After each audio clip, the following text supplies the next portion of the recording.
bye week, coming off a bye week is obviously a little bit different and unique. So, not that you're way ahead, but we'll go out today and we'll practice like a normal Tuesday. So it's a little bit different. Everybody always asks about the bye weeks. They're sometimes you'd say they come at a perfect time, and then sometimes you say it's really different. Bye weeks are what they are, right? It's an opportunity. You put a plan in place before the season starts, not trying and thinking that you want to change a whole lot based on where you are with a bye week. But it's an opportunity for a couple things to kind of self-scout yourself a little bit, get back to the basics of some of the things that you got to do moving forward, and recognizing what you got to be able to do. And for us, it was another opportunity for Braden Locke to get a lot more reps now that we're in the situation where Tyler is done for the year. So in some ways, it came at a good point for that. It's a tough thing to sit on, from 2 weeks ago or a week and a half ago. What sits in your stomach from how you played in some situations like that you want to get back out there and play. But that's a part of growing and getting over those things as well. So it came at a good time for some of those things. People say you get healthy during a bye week. I don't know that you get healthy. You get a little bit fresher, I think, more than anything in guys' minds, both players and coaches, and if used in the right way. And I think we did. I think we did that. I thought we were able to get away a little bit. Guys went out and recruited a little bit, which, can sometimes get your mind right as you get back in here and get rolling. But now it's Monday, but it's a Tuesday as we get rolling here for USC week. Luke, I don't know if you've had time to think about this or talk about this, but Tyler would have another year, presumably. Would your hope be that we haven't sat and talked with him yet? Obviously, there's been a lot of things that have happened really fast. You could say the same things about James Thompson. These situations happen. You're in the midst of a season. I think guys got to be able to process themselves, where they are and what they're doing, and then we'll sit down and definitely talk with Tyler. We'll definitely sit down and talk with James Thompson, and it is what it is, right? And you see where they are and where you are, but I know this, that we love Tyler and we love what he's done, and hopefully if there's an opportunity that he wants to come back, that we would have that, he would have that chance, and obviously we'd put a plan in place for that. And that's the way we'll go about it, obviously, with his rehab and making sure that he is in our thoughts because he had surgery today, but he'll be in our plans as well.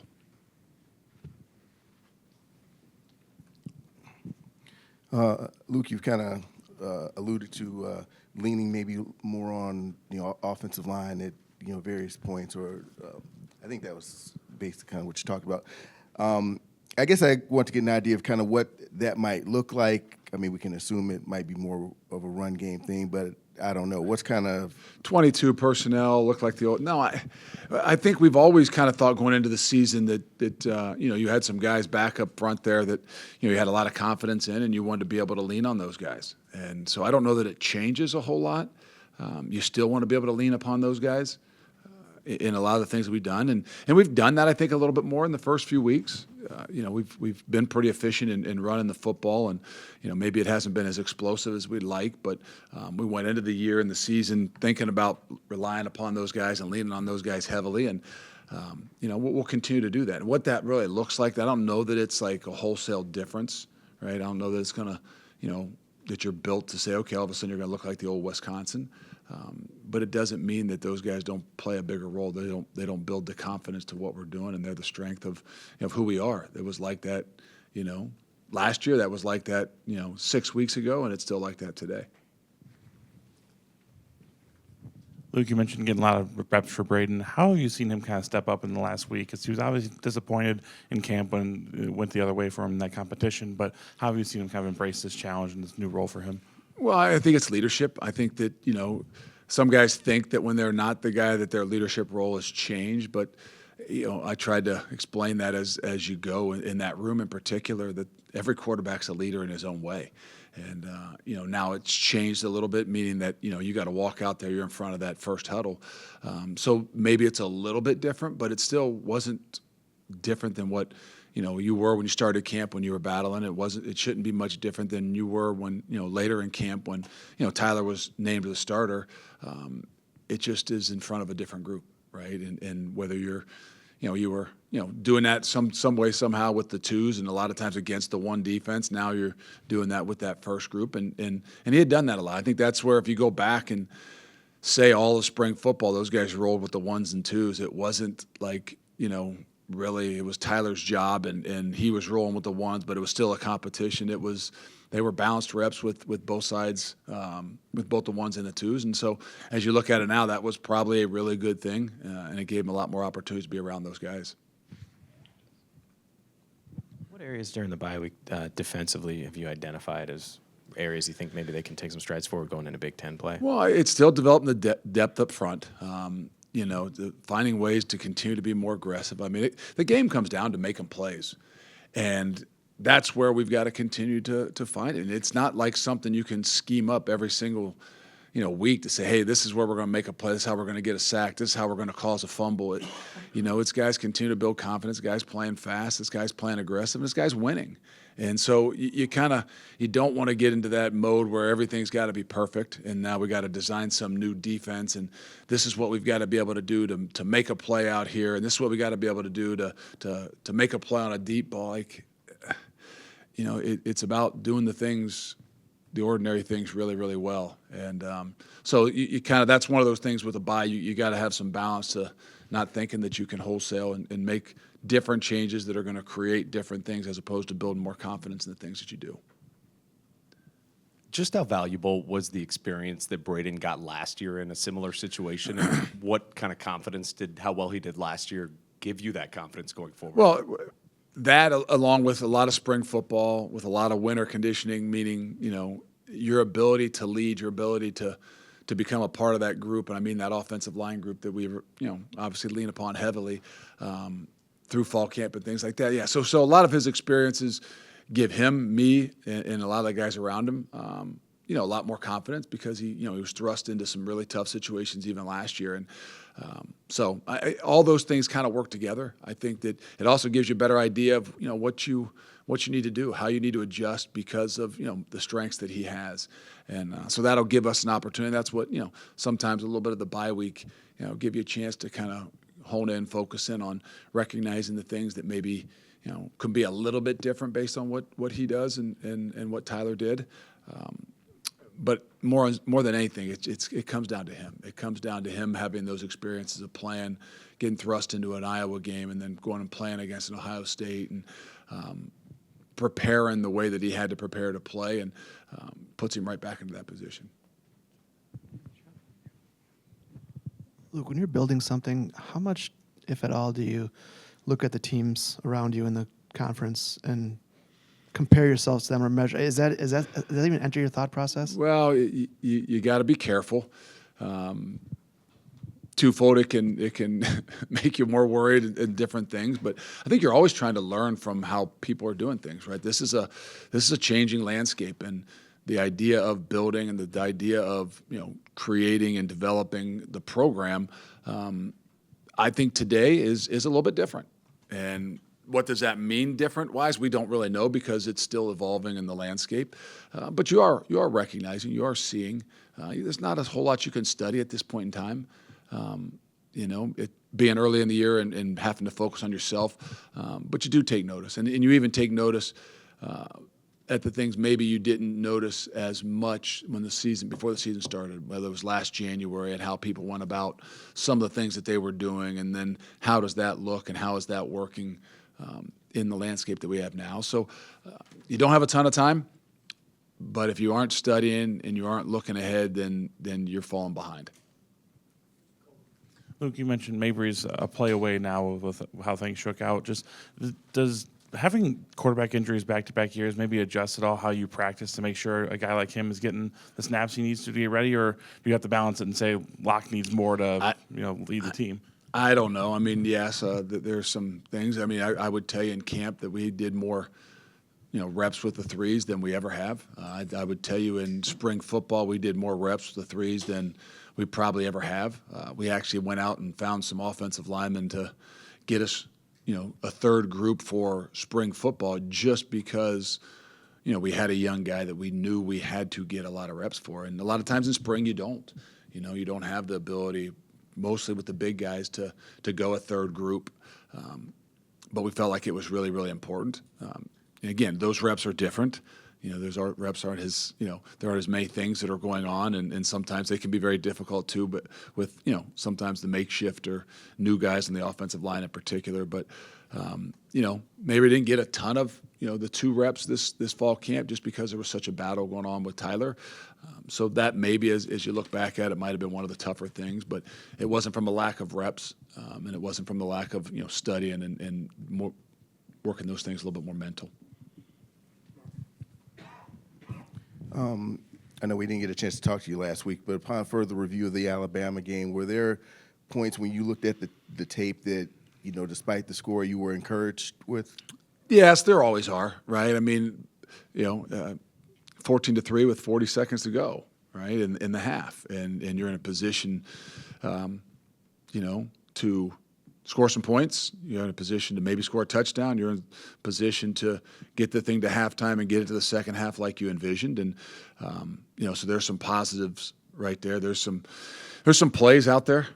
Obviously the 2 turnovers are what hurt, but there were some explosive runs and some opportunities for some greater explosive runs that they show you that you can lean upon those guys up front a little bit more.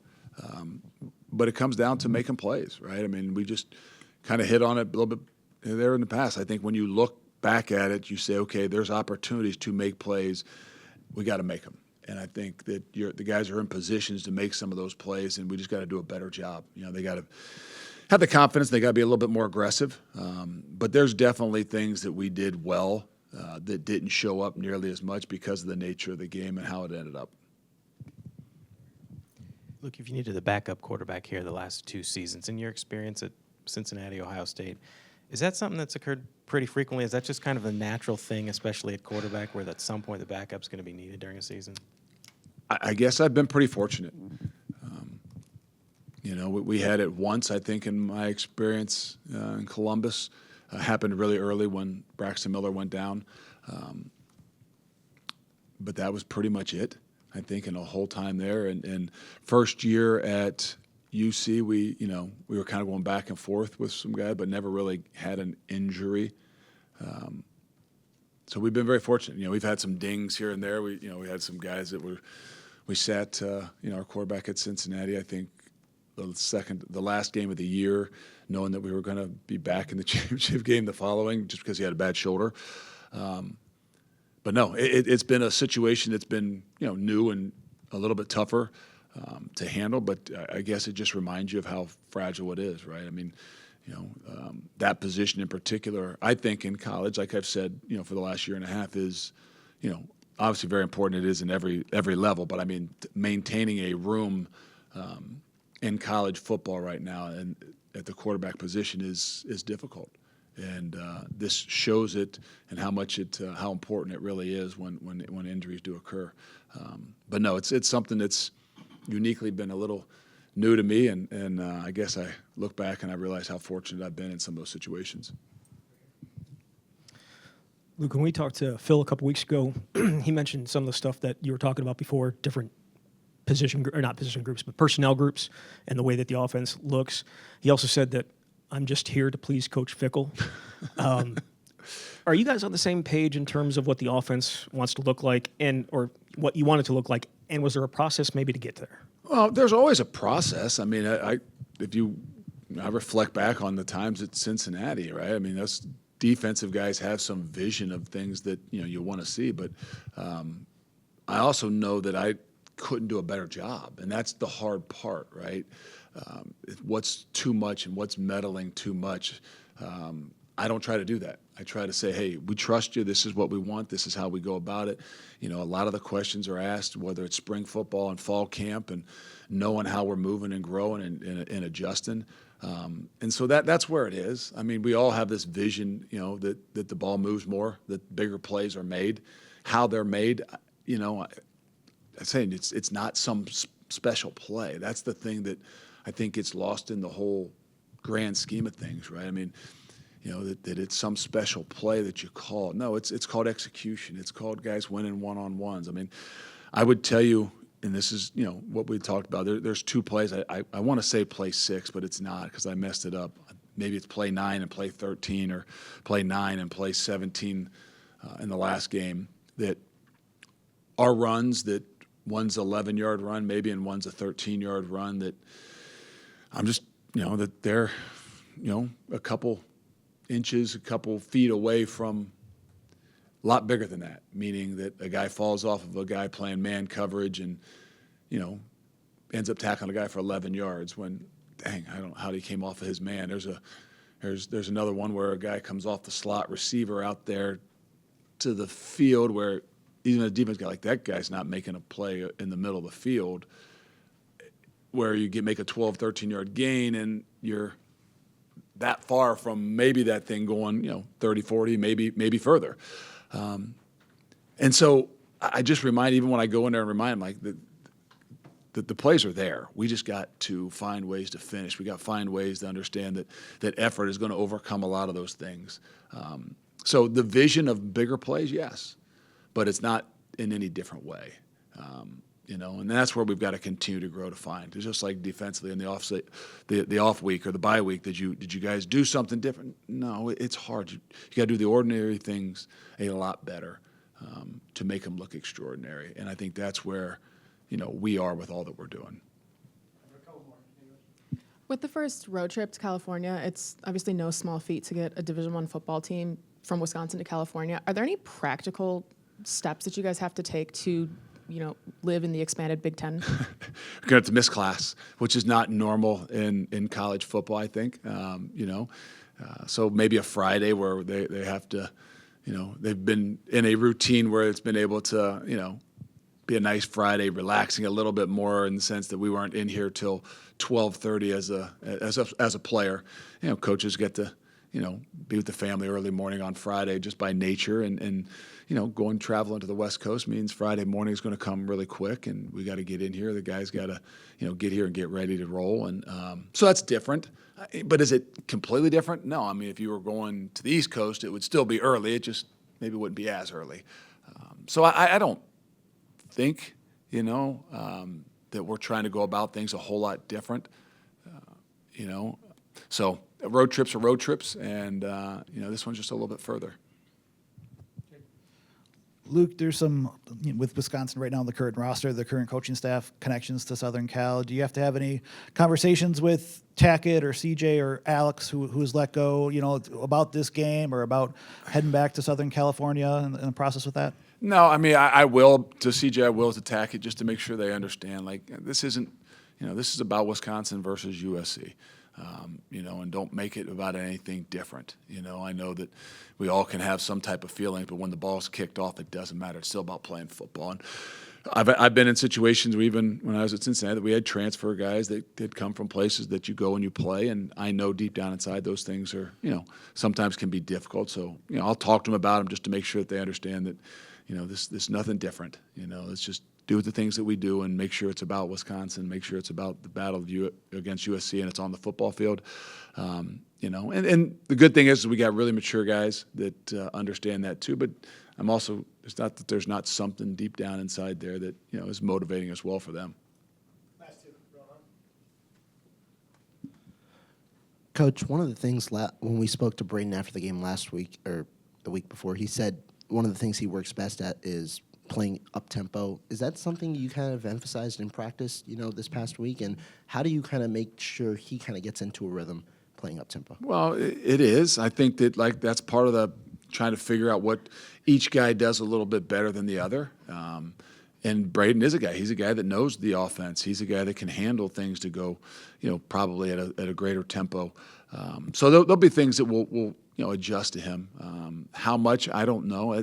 A lot of that tempo stuff is dictated sometimes by the flow of the game too, and the plan of the game. And that's where, there's a balance to what it is that we have to be able to do. But I would say that a part of the strengths of Braden is understanding the offense, being able to execute it at a high level at a faster pace.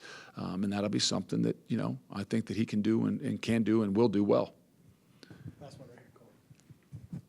Luke, the pass rush has been something that you've said, like, you want to see some more out of as you get going here. But Do you think as you went back and self-scouted, do you see scheme things you guys have to change, or is it just guys have to execute, get off some of those blocks faster? That's kind of a tougher question sometimes, because if you say that, then you're putting it on to anything in particular. It's all about the ability to, to win, right? I mean, whether that's, hey, it's the pass rush, or hey, it's sometimes sacks are the most misleading stat in football. But with that being said, also that we know that we have to win one-on-one battles. Whether that's pass rush, whether that's running the ball, or whether that's blocking. And that's something that we haven't done a great job of. And obviously games have dictated a little bit of that. There hasn't been as much, I would say, just opportunities that, hey, it's a 2-minute situation, everybody's got their ears pinned back. Hey, it's late in the game, so there's some different situations. But all in all, we know that both on offense and defense, finding ways to give our guys the ability to be aggressive so that they can win, so that they can make plays, is what we're all searching. How that's done in different ways, yeah. But our ability to, as a whole, to allow them to be more aggressive is something that we focused on.